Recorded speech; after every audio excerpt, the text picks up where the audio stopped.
Alright guys, I'm back with another video on the Civic.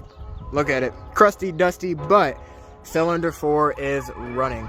If you see that spot right there, I actually burnt my glove on it because I touched it on accident. I'm glad it wasn't my hand. So, what was the issue, right? I'm thinking it was an injector issue.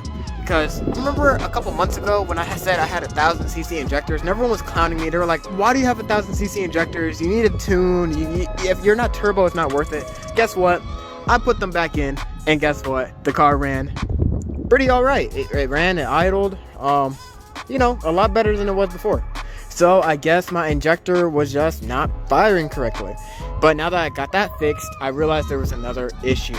My alternator, my battery was not charging. So I looked at my battery voltage and it just was not going up. When I revved the engine, it wasn't going up, and you know, it kept dying every time I tried to crank it. So I didn't know what the issue was. I had some backyard mechanic things. I tried jumping the wire and using a test slide and all sorts of stuff, but bottom line is the alternator isn't charging the battery and I got to get that fixed. But I'm better than I was yesterday and I'm extremely happy about that. I am 1% closer to getting this thing on the road and driving.